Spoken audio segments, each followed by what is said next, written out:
No intro? No intro? He must have hit a signal. Hey, I'm we're live, confused as pal. to what's going on. All right. Well, Yeah. it looked like on the Facebook that the intro happened, and I can't tell. It looks like Man Up's frozen.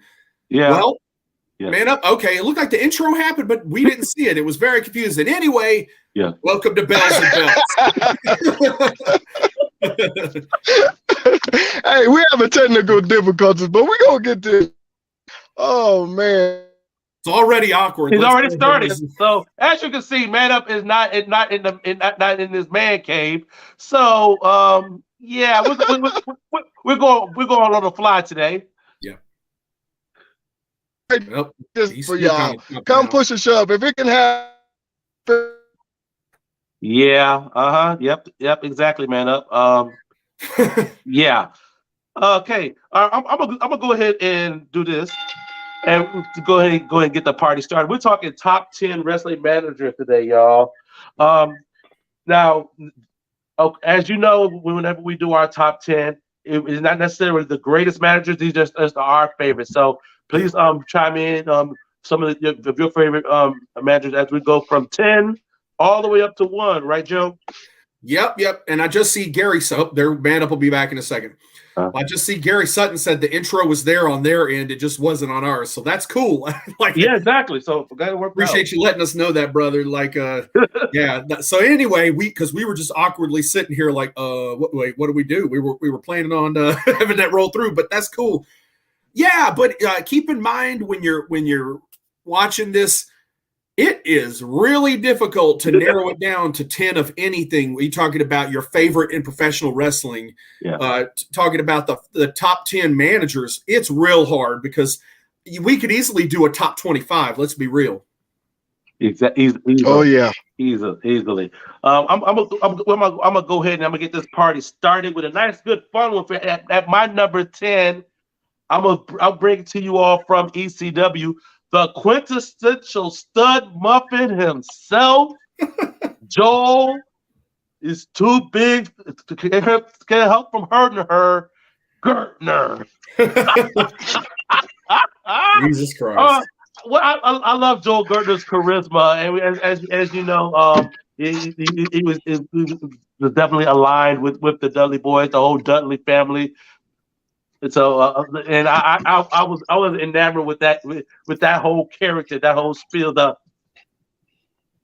Joe, yeah, that was very entertaining to me, and I truly believe that was his freaking calling card. Was when he did the Dudleys, his epic introductions. It's pure comedy. It really is. And he borrowed that neck brace from Bobby the Brain Heenan, who I'm sure we'll get to in a little bit. But I'm pretty sure the neck brace with the bow tie on it on Joel Gertner with no shirt on. There's a little touch to it. So, man. He had a mix of styles. He brought some of Lanny Poffo with the poetry. He brought some, he kind of had a hybrid style, but he had the R-rated version of Lanny Poffo poetry. Exactly. I honestly didn't think about that till you just literally brought that up because we all know Lanny Poffo is known for his poems and everything. So yeah. Good call on that, Joe. Yeah. Well, Man Up, Man Up's in and out. Hopefully, we'll have him back in a second.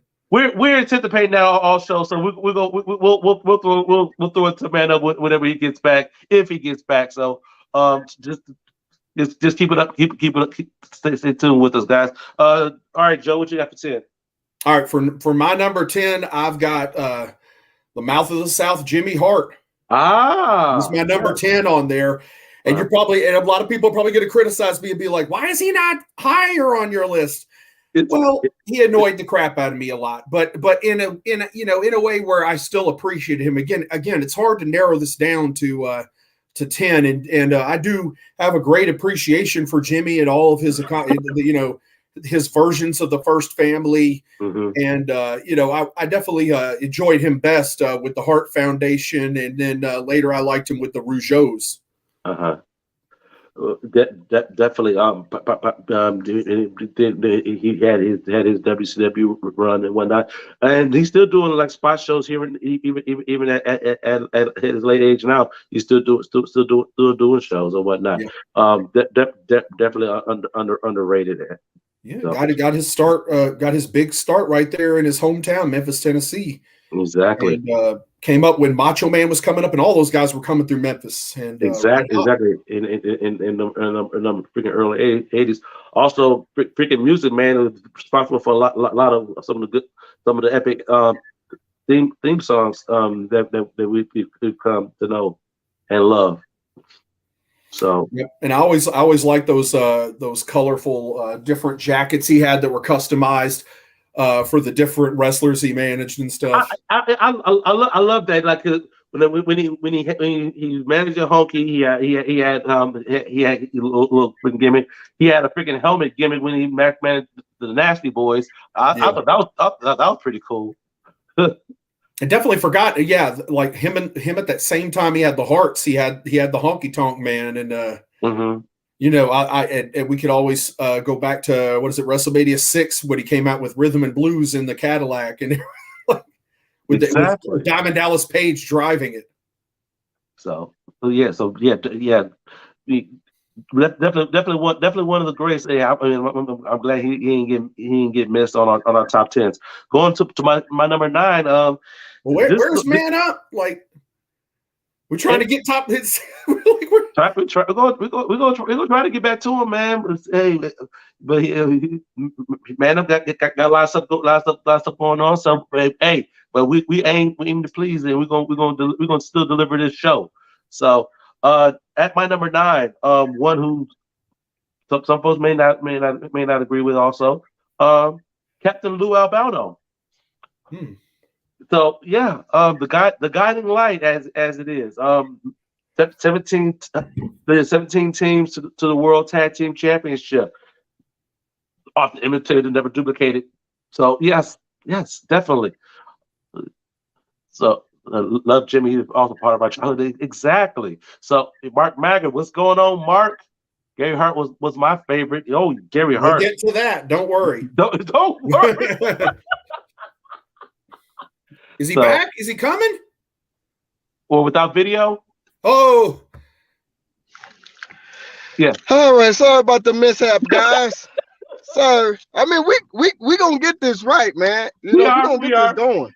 Well, go ahead and fire at us with your number 10. All right, the first person that came to my mind, and like I said, I'm doing this on the fly right now because I haven't had time to, write down a list. But number 10 that comes to my mind automatically is Teddy Long. Okay. Yeah. And we all know Teddy Long was a manager of the great tag team Doom back in the day, and then also too a lot of people remember him being the general manager of SmackDown.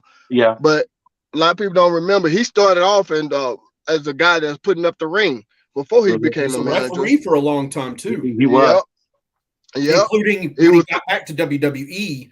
Before he became the SmackDown general manager, he was a ref for a few years there again. Yep. Yeah, so he has a great long career of everything as well, too. He was the original manager of Johnny B. Bad. Yep. He was also a manager of Mark Henry. Rodney Mack in the White Boy Challenge. Y'all remember that? Yep. I remember that, too. It just ended when Goldberg squashed him. He was just like, oh, geez. Well, there went that gimmick. Yeah, so that's my number 10 right off the top of my head. Okay. I'm gonna go back to my number 9, Captain Lou Albano. Like I said, the guiding light of pro wrestling, like 17 teams to the World Tag Team titles. This is truly a freaking who's who. It's coming. It's coming. Who's who in wrestling? Blackjacks. The Valiants. Samoans, right? Huh? Samoans, Mr. Fuji. So it's like the who's who in freaking wrestling. Yes. Wyndham and Rotunda, the Bulldogs. Well, not opposite.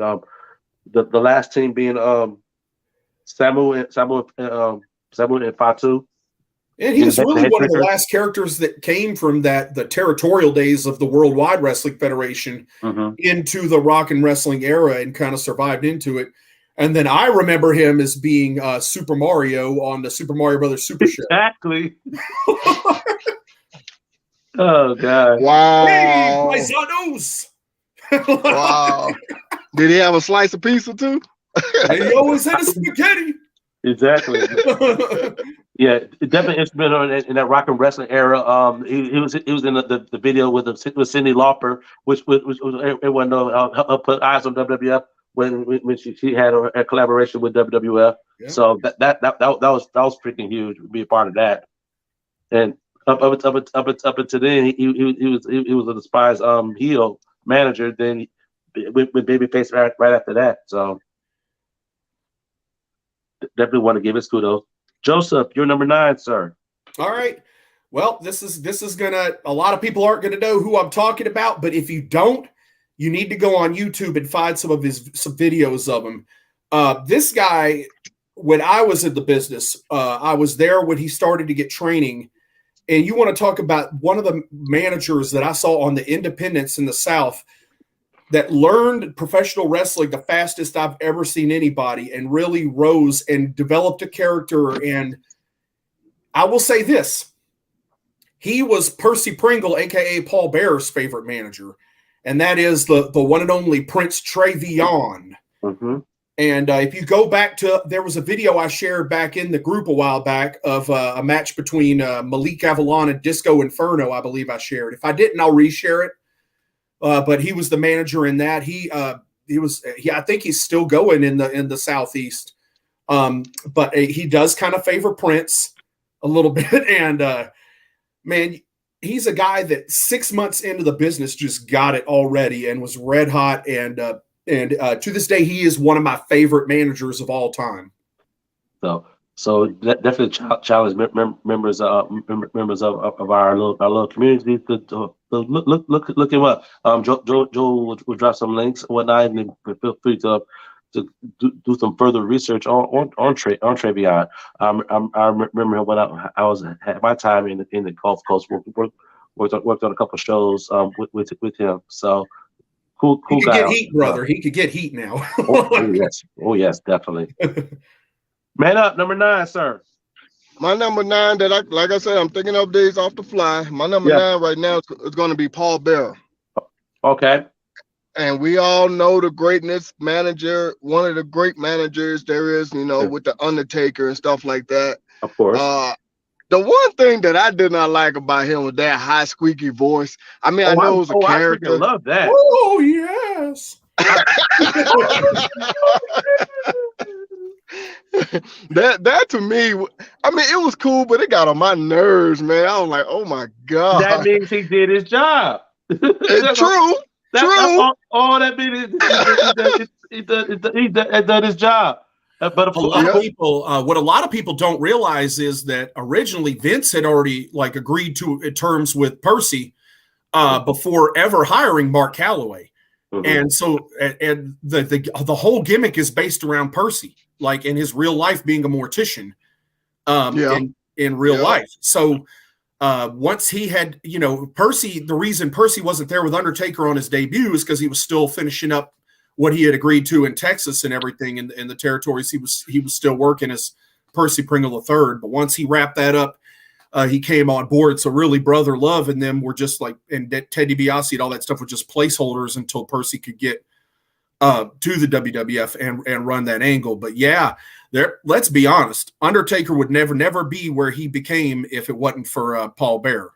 Mm-hmm. Yeah, I believe that all the way, because you can't have a funeral mortician and then an Undertaker and not think those two is not going to mesh together and play well. They play good together. They did. And just to highlight some of the stuff prior to the WWF managed Ravishing Rick Rude in World Class when Rude was American heavyweight champion and their world champion down there.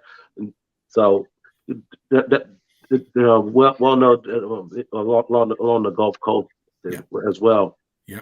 Oh yeah. He had some time down in the Florida territory too. Exactly. Definitely managing a lot of greats in there. But everybody that knows him knows he's from down there in Mobile, Alabama. So that's his area. It's easy when you're down there to kind of get between Florida and Texas and everything. Exactly. Hop, skip, and the jump. Percy was my number 8, by the way. So. Oh wow. so that worked out. Thank you, man up for that layup. And Joseph, go ahead and give us your number 8. All right, I'm going to go to ECW, but I'm going a different route. Okay. One of my favorite all-time managers is the one and only Sinister Minister, James Mitchell. Okay, I remember him. him. He's still going. He's actually working in the NWA now. It has a group with Max the Impaler and Sal the Pal, Sal Renaro. And they're freaking eyebrows, though. Yeah. And Michael Judas from NWA Wildside is part of that, is Judas, and they have a group going. But yeah, like I remember him the first time I saw him, of course, was on WCW as James Vandenberg, the manager of that stupid Mortal Kombat group. But he him getting Tajiri and Mikey Whipwreck together in ECW and forming a group with them. That was great, man, and that was fantastic. Gave Mikey Whipwreck something else to do, and that's where the patented look that Tajiri brought to WWE came from, with the baggy pants with the flames on them and stuff. We're from that little. They had like a little satanic group thing going on in ECW, and and then we all know him as manager of Abyss and TNA. Right. They ran for a long time there. As Father James Mitchell, and originally he had that group in TNA called the New Church with Slash and Brian Lee. The Disciples of the New Church. Disciples of the New Church. So his body I remember Jeremy Borash announcing them. Just like, the Disciples of the New Church. Yeah. Oh yeah. Yeah. I love that look. And remember, did you hear, if you haven't heard Abyss's Impact Hall of Fame speech, go listen to it sometime, because the story of like him asking Mitchell how he got his eyebrows to do that thing. And he's like, well, my son, reach in the floor of the car and get me one of those glue sticks. And in the floor of his car, he just had like 100 of those glue sticks. And he just it's just those glue sticks you spend with your kid to first grade and stuff. That's all it was. It was no dynamic secret to it. He just... Wow. Lord, work that gimmick, brother. Glacier was great. Not main event level great, but that entrance was Yep, the entrance was. Oh, I went to a taping at WCW Saturday night in Glacier in the introduction. I will tell you, TV will surprise you. When you thought that was like snow falling, it was bubbles. Yeah. It was literally bubbles. It was literally bubbles that literally popped when you touched them. Little small bubbles. The biggest mess up on that whole thing is none of those guys, with the exception of later when Ernest Miller came in, none of those guys are martial artists. Like, they didn't have any ability until Ernest the Cat Miller came in. Oh man, that was good. And he's the only one that had any. Oh gosh. 3-time world karate champion. Oh man. Better call my mama. Oh Lord. Not the Brodus Clay. No, it was Ernest Cat Miller first. Cat Miller first. He had that theme song. He had that song first. Somebody better call my mama. All right, man up, number 8, sir. I'm finna throw y'all off a little bit with this one. Like I said, y'all gotta excuse me because I'm thinking of these on the fly right now. Oh Jesus Christ. Let me get the fart noise ready. I'm thinking about I'm thinking about Miss Deborah, Stone Cold's wife, or ex-wife, or whatever. We all know that there was a short time when The Rock and Stone Cold had a feud, and Vince McMahon just appointed Deborah to be the manager of The Rock, and for that WrestleMania feud and match. Then also too, if I'm not mistaken, I'm trying to remember off the top of my head right now. Wasn't she also like the manager of Jeff Jarrett or I would say that's what she's most known for. Most known for. So yeah. So yeah.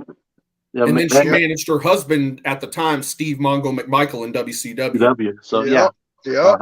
So that's the next one that popped in my head. Okay. And of course we remember her, and I ain't gonna talk about the tragic end of her run with WWF at that time, so we'll leave that alone. But I think she Wait, did you say she had a tragic end? I'm like, this is something I don't know about. Anyway. No, well, we all know what happened with her. The divorce from Stone. Yeah, that whole nonsense. I didn't know. With her and Stone Cold. Yeah. So that's what I'm talking about. Okay. But nothing crazy, but you know. All right. Okay. Number 7, your friend and mine, Joseph General Skandor Akbar. Yes. And then he just left. You gonna leave on that? Boo, man, boo. General Skandor Akbar, Devastation Incorporated, man. He always had the meanest, the roughest, the baddest guys, whether it's the 747, the one man gang, or Big Bubba Rogers, or he had the freaking Kamala. He had the who's who of freaking monsters in his freaking stable. Going back to the times he was in Mid-South Wrestling, also in Mid-South and in freaking and world class. Had the who's who, always raised hell with his stables. And you said you remember him as well, don't you, Joe? Well, yeah, and for me, it was later whenever he started, whatever the Jarretts or Jerry Jarrett and Jerry Lawler bought out World Class and made it part of the USWA, and he did make appearances there. But then I remember him also because Global Wrestling Federation was on ESPN. Yeah. He was great, man. Everybody loves Skandor, and everybody's got great stories about him, and you can't help but appreciate him because he had, you want to talk about great heel characters. Mm. He didn't care. He got the heat. Yeah, that's all that counts. I always remember he's called Ted DiBiase. Ted DiBiase. Ted DiBiase. Yeah. That's crazy. One of those freaking memories, man. It's like, like Devastation Incorporated just sounded so badass, man. It's like, it's just there were a lot of different versions of it, and exactly. Yeah. So great it was, yeah. Oh man, not only the freaking stable, just the freaking character, his freaking self. The rich man who had his money in freaking oil come in and create. So easy to believe. It was. It really was. It was. So yeah. So I was checking out his freaking debut on Peacock and on the old Mid-South stuff, and it was talking about him like that. I was like, the start. So gotta freaking love it. Number 7, Joe. All right, going back to Paul Bearer, he's my number 7. Okay. And for me too, getting to work with him in the business was a lot of fun. I got to do commentary with him at times, and I'll never forget. We were just sitting around in the locker room one time, and he told me a story about. Well, he told me about how Vince paid for his gastric bypass surgery, and he was not supposed to be working independent shows. Like that was part of their deal. He was like, yeah, well, Vince said, no, Percy, I'll take care of it. You just go get your surgery. And he goes, and stay off the road, and I'll bring you back up. And he's like, yeah, but here I am.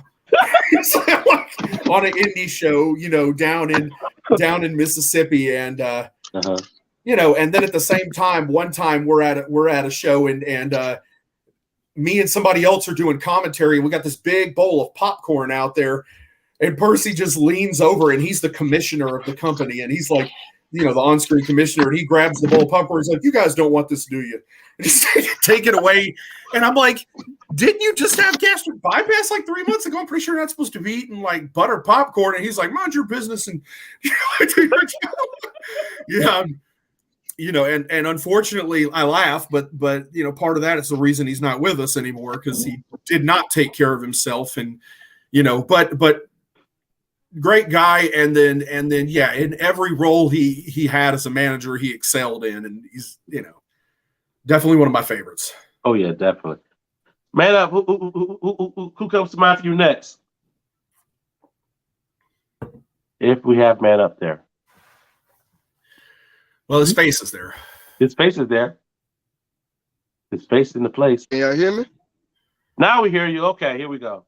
Can y'all hear me? Yes. Sort of. All right. The next person can y'all hear me okay? Because I know I'm on the move right now, so I might be losing signal, gaining signal, and all that stuff. All right, my next one is Mr. Fuji. Okay. Fuji. Can y'all hear me? Fuji. Yeah. Yes, Fuji. Okay. Yep, Mr. Fuji. Okay. Yeah. So yeah. A lot of folks know him from. I remember. Yep. Remember? Managed Yokozuna, but prior to that, a former manager of Demolition. 2 different times managed Demolition. Exactly. It was weird. Yeah, he managed them. He left them for to do the Powers of Pain. That fluked out. Then while I'm going back to the Demolition, when Axe was hurt and they brought Crush in. Yeah. And then they were wearing masks for a little bit, and it was like you could still tell Crush he's like 3 inches taller than everybody. Just saying. like it's not really working. Did we lose man up? Maybe. I don't know. Also, Matt had that hard raspy voice that sounded meaning. Oh yeah, freaking Scandal Akbar. Yeah, Fuji managed the Magnificent Morocco. That was like my first introduction to Mr. Fuji. Prior to that, I had learned that most of the time a member of the World Tag Team Championship team with Mr. Saito and Professor Toru Tanaka in the early 80s, late 70s, early 80s. Yeah. So as a lot of managers were back in that day, former wrestlers who turned into freaking managers. Yeah, people didn't realize how old he was even by the 80s. He was like he'd been in the business since God knows, I can't remember, but he wasn't a young man by the 1980s at all. I want to say he was at least in his 40s. Easily, man. By the time he got to Yokozuna, he was definitely on the tail end of his freaking career. My number 6. So one of the viewers had mentioned it as their number 2. He's coming in at my number 6, and that is Playboy Gary Hart. So freaking genius, freaking mind. He spent a lot of his time in freaking Texas. As a video I shared with you guys earlier in the week. The booker out in Texas. Responsible for a lot of guys getting that exposure out there. Spent some time in Florida as well. He definitely made his round what was expected. A lot of folks remember from his time in the NWA managing the Great Muta. The Pearl of the Orient, baby. That was my favorite run of him too. And he had he feuded with the Horsemen too, like exactly with that group he had with I can't remember who all was in it. It was he had Terry Funk. He's the one that brought Terry Funk in after Flair won the belt back from Steamboat and had Funk jump him in. Well, it was like we had Buzz Sawyer and the Dragon Master as well. Like that. Whoever the hell that was. Whoever that was. Yeah, but that was with the Horsemen were briefly baby faces, and that's when Sting was part of it. Exactly. So we talking some of the greats.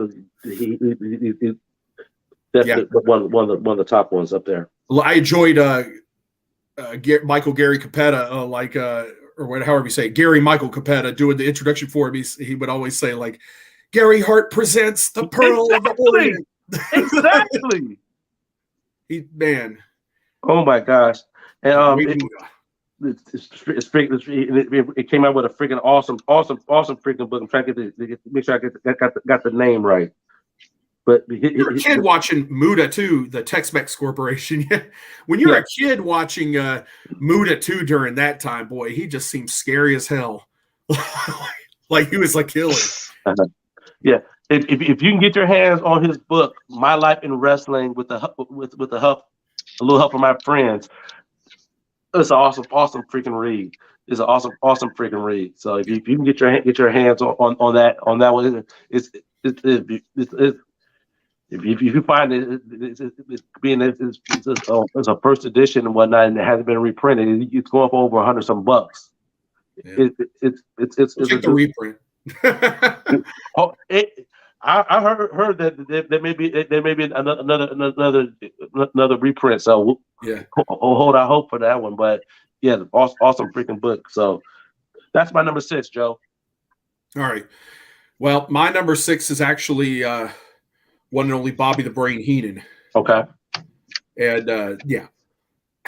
we offline, people don't know this, but we were just watching. Well, he was at the WWF before that. Yeah. Gary Michael Capetta was a longtime WWF announcer in the Northeast. Or WWF. Yeah, in the 70s. Yeah. So he was definitely one of the main ring announcers up there in Madison Square Garden, some of those arenas they did. Anyway, back to Bobby. To me, like, we watched that video with the build up to Mr. Perfect returning as a babyface and teaming with Macho Man Randy Savage. But the interaction, like, Heenan, man, he was so good. And to me, all the greats that he managed, to me, he just fit best with Mr. Perfect, Curt Hennig. Like, that was a pair. Like, Rick Rude went on record of saying, like, he didn't really like being with Bobby for whatever reason. He felt like Paul Lee was a better fit for him as a manager. But no, but Curt and Bobby, like, together, that was magic. It was. I'm gonna reiterate more because just a spoiler. Bobby Heenan is on my list. The first half of my list. So, I'm gonna definitely come back to that. Yeah. Man up, are you with us? Yeah, can y'all hear me? Yeah. Yes, we hear you, man. Let's go. Yeah. Actually, Bobby the Brain Heenan was the next person I was thinking about. Okay. All right. Because the first thing I thought about was him on riding backwards on that damn camel. On WrestleMania, talking about, get me off of this thing, stop this thing, get me off of this. How you turn this thing off? All that crap, So that's the first thing I thought about when I thought about Bobby Brain Heenan. Awesome. But yeah, that was my next one right there. I'm gonna come back and I'm gonna talk about Bobby the Brain because he's my next half. At my number 5. The sensational Sherry Martel. So go. Some folks remember her from being the sensational queen with the Macho King. She made that gimmick for him. Like, God, no, it was to go from Elizabeth to Sherry. Yeah. Some say Sherry was an upgrade. Well, in a lot of ways, because Elizabeth was just pretty. Exactly. She had no actual managerial ability. Skill, but Sherry, she complimented that character beautifully. Yep. So it just freaking flowed. It just freaking flowed, and she was that. She's a badass at that. So I'll talk more about her later because she's on my list too. But okay, we'll get to that. Then I will yield number 5 to you, sir. All right, my number 5 is Gary Hart. Okay. So I got we already talked about it, so I'm not going to spend too much time on it. But yeah. That I will say this. I will add this. the bald head goatee look, like he made it work. Like he was the guy that brought that into professional wrestling, kind of, and made it. And he looked like before James Mitchell, Gary Hart looked like he could be the devil. Oh my gosh. I'm always intrigued. Like when he managed Abdullah the Butcher, and he put that towel over his head to try to calm him down, and try to somewhat control him. Yeah, I was like, yes, like you got to be a real evil person, just to control him. Like, exactly. Like, yeah, it was great. Abdullah the Butcher from Mississippi and with his manager Gary Hart. That was good. Sound like Gordon Soley. Yeah, exactly, sir. Oh, man up. Who you got next for us? All righty, this one here. I mean, a lot of people might not think of him as a manager at all, but I guess you could kind of say he was when the evil dentist was coming about, and I'm talking about Jerry the King Lawler. Okay. Because he was managing Glenn Jacobs at that time. What was his name? Isaac Yankem. There we go. Isaac Yankem. I had to think about that. Like, I don't remember that. Yeah, he brought him in. Gary Hart was hood. Yeah, he was. But yeah, that's what I'm thinking about with Jerry Lawler. Also, too, a lot of people probably might not know this, but he had a hand in bringing in. I know he didn't really manage, but he had a hand in bringing in Mark Henry as well too, because Mark Henry had I guess you could say a debut match against Jerry the King Lawler as well. Okay. So I mean, it wasn't his debut match. It was like maybe his third or fourth match in or something like that. Something like that, but. Very, very short period of time, he had a match with Jerry King Lawler. And thinking about that, with Jerry King Lawler bringing in my all-time favorite wrestler, I can't help but to think about him. Okay, fair enough. I think you're wrong, but I won't give you the sign this time. All right. See, I got used to the sign. Come on now. No, I won't do it because you asked. Number 4.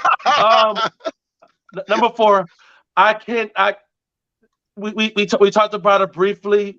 But I got to put Miss Elizabeth as my number 4, simply because Macho Man is my all-time favorite, and she is most associated with the Macho Man, Randy Savage.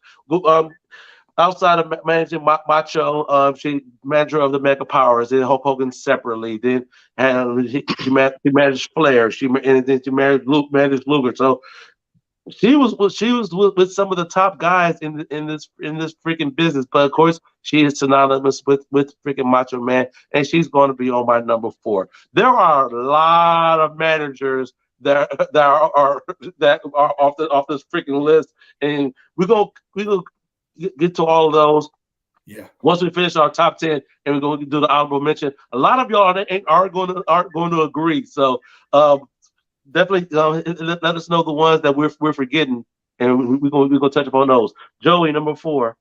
All right, my number 4 is and I won't call him by his WWE name, but I will call him what I remember him as, and that is Paul E. Dangerously. Aha! The leader of the Dangerous Alliance. Yes, sir. Former manager of the original Midnight Express tandem of Dennis Condrey and Randy Rose.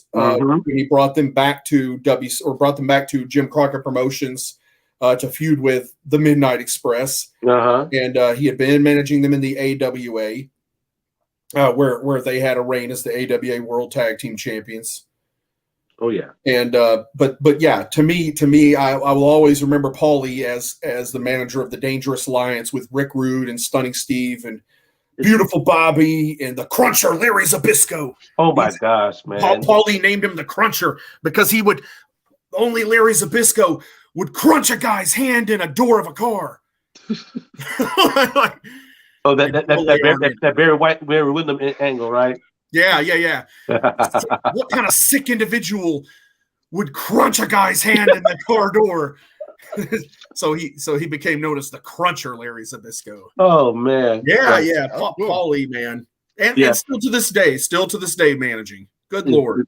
Is that when, and of course we know managing Brock Lesnar and the tribal chief not nowadays. So, but yeah, the freaking Dangerous Alliance, man, for such a short run, but had a hell of a damn impact, Joe. And I feel like the only time anybody ever mentions them in WWE, because WWE just likes to pretend that stuff didn't exist, even now that they own WCW's trademarks. Yeah, but it's the fact that when Medusa, not Alundra Blaze, was getting inducted into the WWE Hall of Fame, she actually brought it up and gave props to Beautiful Bobby, and people that were in it that never ever get recognized by WWE, and it's so sad how great of a collection of talent that was. Woo. They'll never get their due. Never get their due. Oh my God. And that's sad too. That's sad sometimes, Yeah. The greats get overlooked a lot. But hey. It's the story of the WWE Hall of Fame. Joey. Yeah. Not Joey. Man up. What you got? Hey, my next one was gonna be Miss Elizabeth. Okay. Yeah. And cool. Of course I remember her. The most vivid memory I have was when her Macho Man was in the ring and he was getting stomped out. I guess you could say. I'm putting that in quote, stomped out by Sherry, and Miss Elizabeth was sitting in the front row. Yeah. Miss Elizabeth was sitting in the front row, had this look on her face. Should I come in there and save him? Should I not? Whatever. But then she just hopped in the ring and threw her out, and there they go to join forces again, and then the crowd just went crazy. All that because they wanted Macho Man and Miss Elizabeth together. That's what everybody wanted. Touching moment right there. That was kind of the story too. Everybody knew Randy was about to. Reality was hurt and going to take some time off and stuff, but the career-ending angle was just kind of to bring about him at his lowest point, kind of. And then the only one, and Sherry left him when he was at his lowest point, so the only one there for him was Elizabeth. Yep. Awesome. All right, go making the way at my number 3. The executive director of the dreaded Four Horsemen, James J. Dillon, the leader of the Horsemen too. Back in that time, yes, he led all those guys. Oh my gosh, freaking J.J. Dillon, man! Spoiler: he's my number 3 as well. Oh, good. So we go ahead and talk this up then.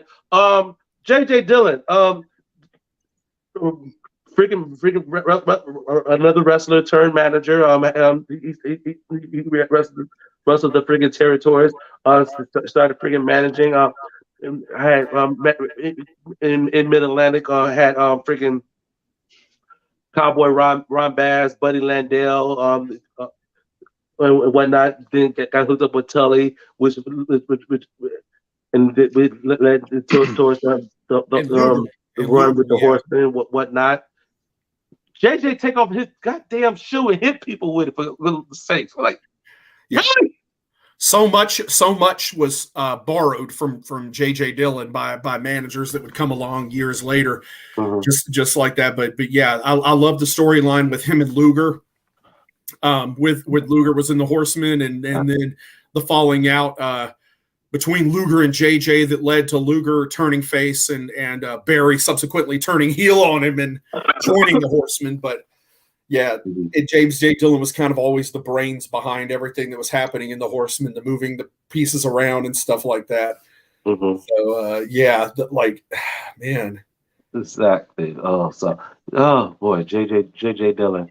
All right, man. Who you got next for us?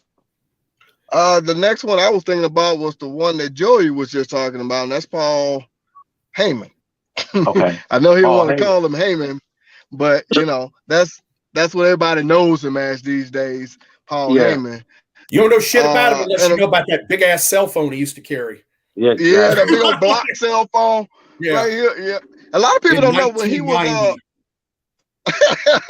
A lot of people don't know that a lot of his interviews when it was the ECW, a lot of those promos he used to cut would be in his mom's kitchen. They basically ran ECW out of his parents' house when they were doing all the backstage promos and stuff like that. So yeah, definitely. Oh yeah, definitely. That's an unfair thing too, because I hear a lot of people compare GCW to ECW, and I was like, you know what the big difference is between those two companies? The work ethic. Nope. And Heyman, and you can say what you want about Paulie, but he worked his tail off, and his guys worked their tail off for him to build that thing up. Shoot. Yep. They're not GCW, and I'm sorry, it is in no way on the same level as ECW. Man, shoot. Of course. The people just look at it because it's a bloody sport, I guess you could say. But that's all the people are trying to say.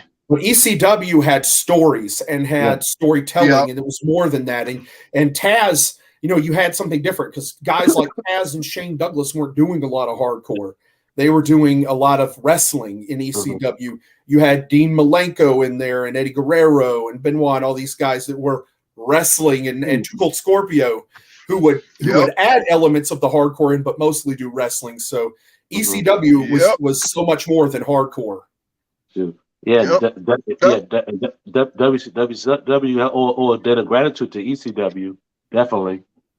So does WWE. Yeah, they do. They definitely owe them one. Man up. Give me another one. Oh, you want another one? I want another one. I'm doing this for a reason. You want another one? Okay, let me think on top of my head right now.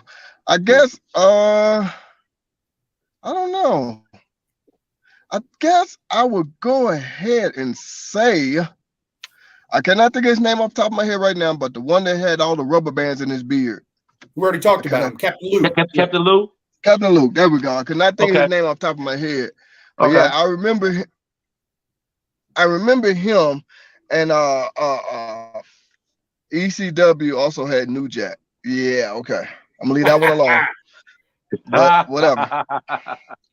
Rey Mysterio was first showcased in ECW, so they were same with Psychosis and and a lot of the Lucha Libre stars brought something different there, and then later Super Crazy. Oh yeah.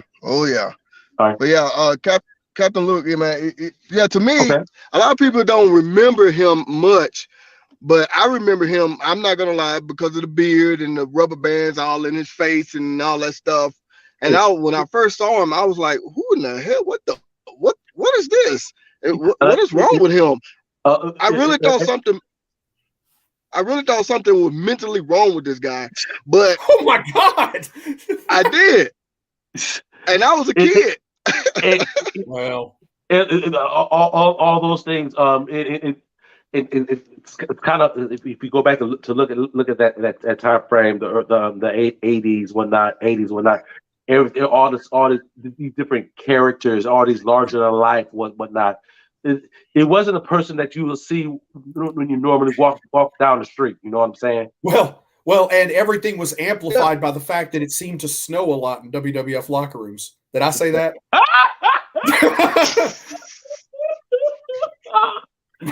Really, Joe? No. Well, next topic. You've all seen Hulk Hogan and Randy Macho Man Savage and Ultimate Warrior promos. Come on now. Come on. Yeah. Oh, God. It was powered by something, all right. It wasn't Monster Energy drinks. Oh, my goodness. Oh. Joey, number 2. We're still talking. All right. Yeah. All right.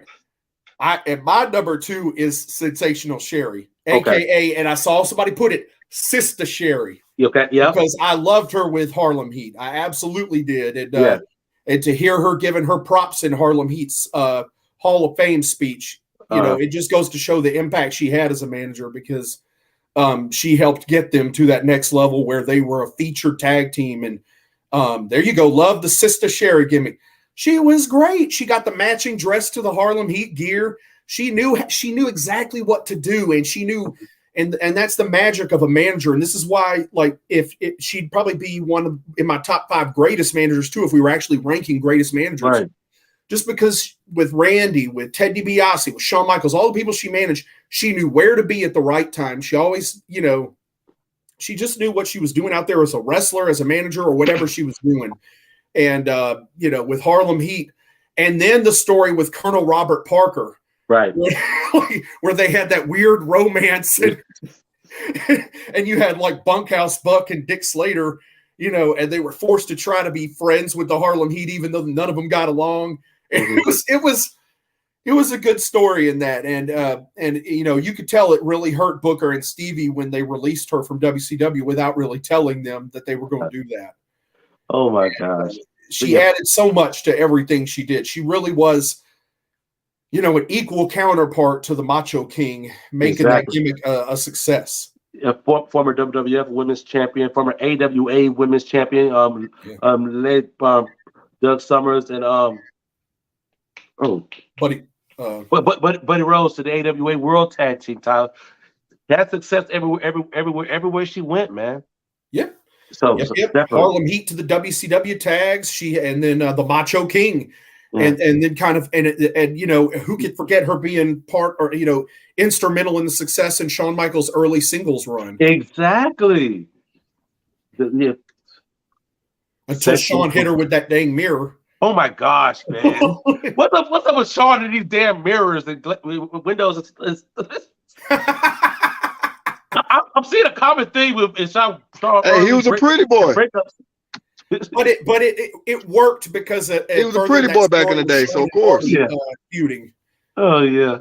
And she come out with Marty Jannetty to ringside after that, just for a match, Exactly. But yeah, Sherry Martel, man, she's one of the greatest in the business ever to me. I would have loved to met her. I would have loved it. Better than the best. The Macho King. Oh gosh.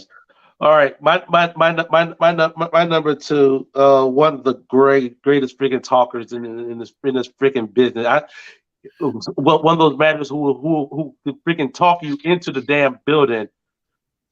The Louisville Mile, freaking Jim Cornette, man. Oh my! I mean, something for my top two guys are guys who are quick wit and freaking insult you and freaking elevate their freaking team all in one damn sentence. I freaking love Jim Cornette and the freaking Midnight Express, man. And I'm a use the freaking joke because I know that's one of his favorites. Yeah, and Jim. I mean, yeah, we'll get into it more, but. Yeah. I never saw a manager that could cut an entire 3-4 minute promo without seemingly taking a breath, but Jim could do it. Oh God! I already talked about the Horsemen. I already talked about the Fantastics.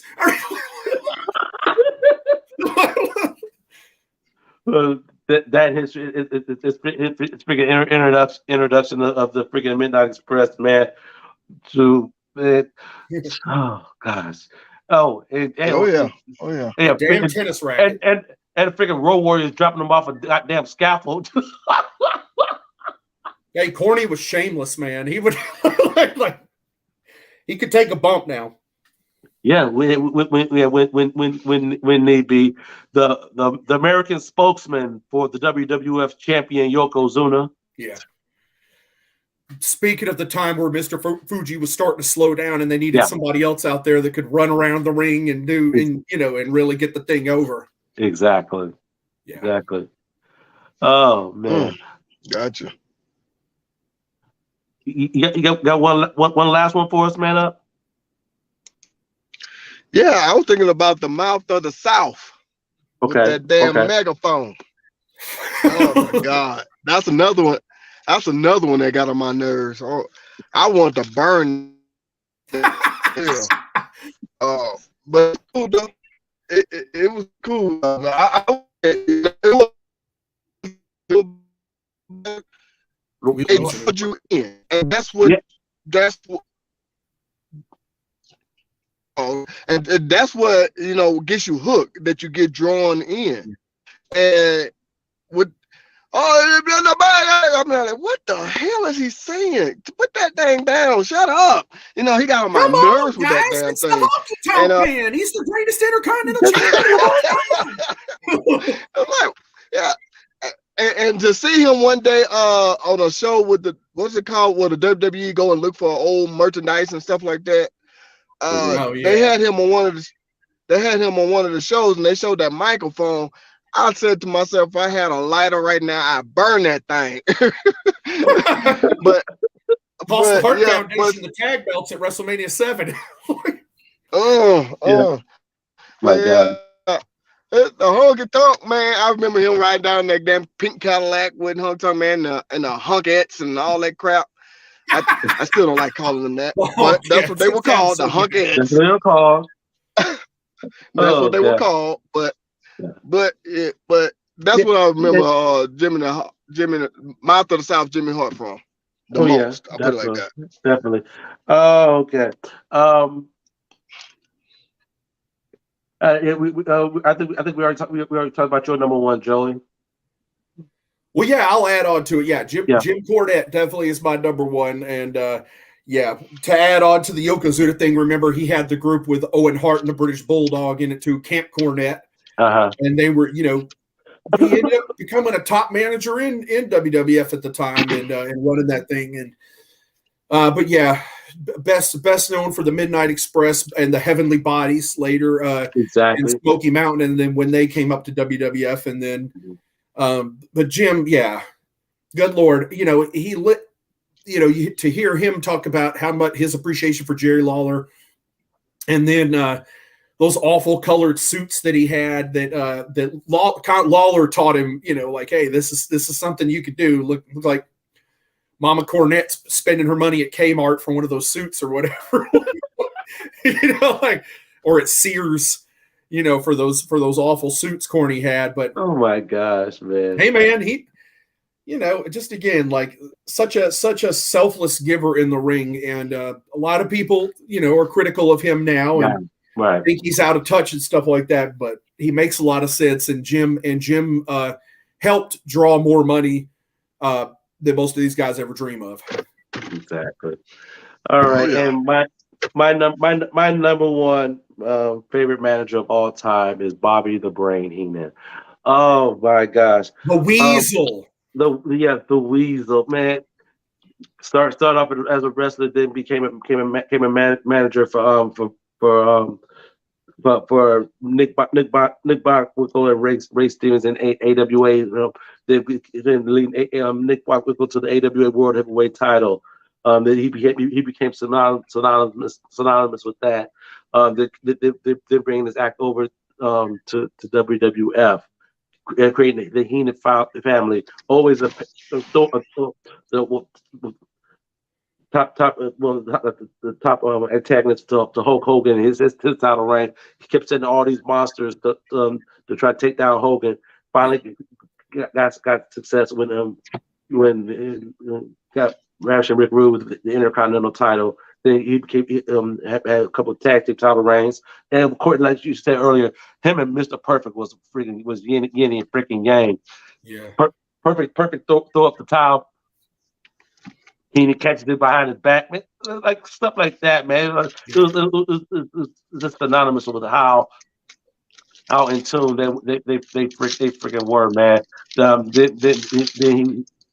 His career as a manager wind down, became a great broadcast journalist. Damn it.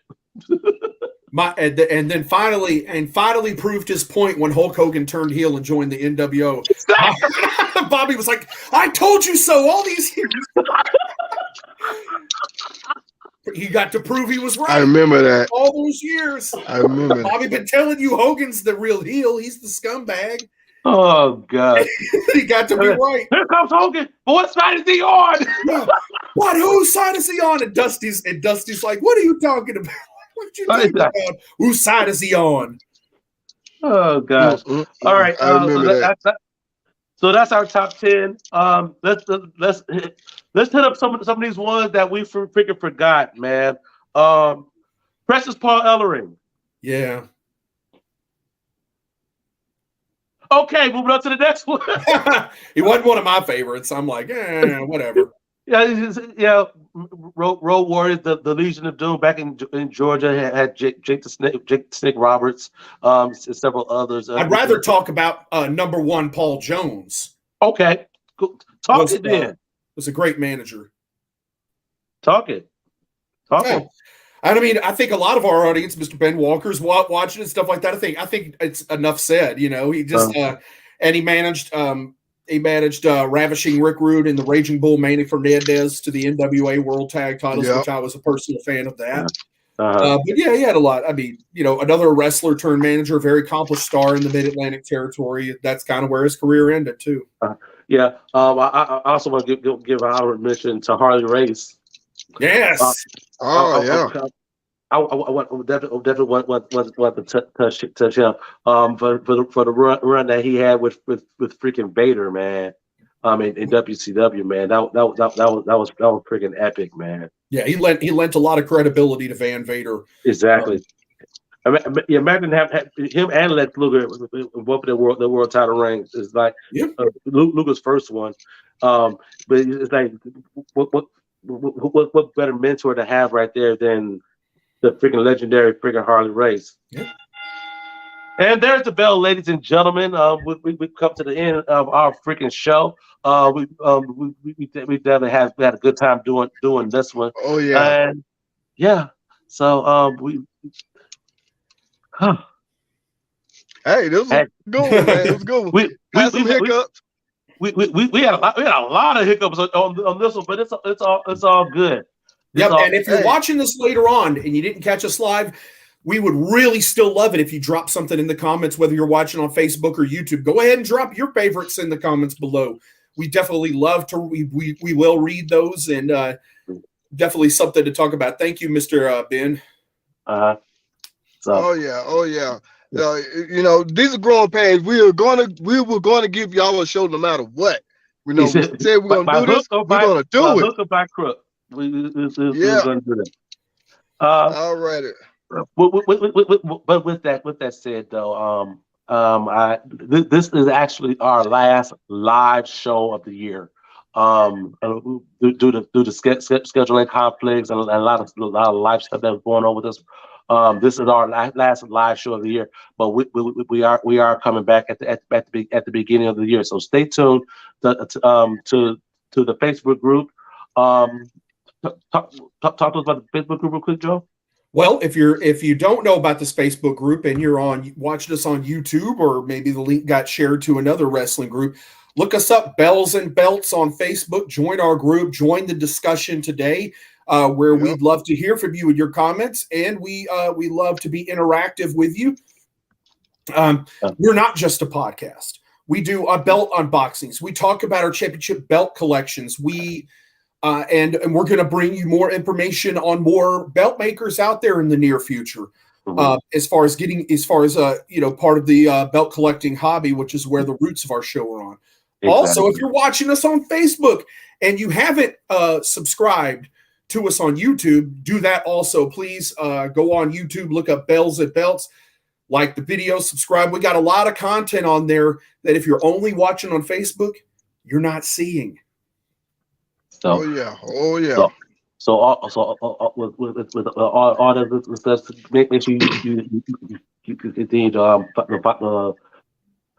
follow us along on Facebook, like and subscribe on YouTube.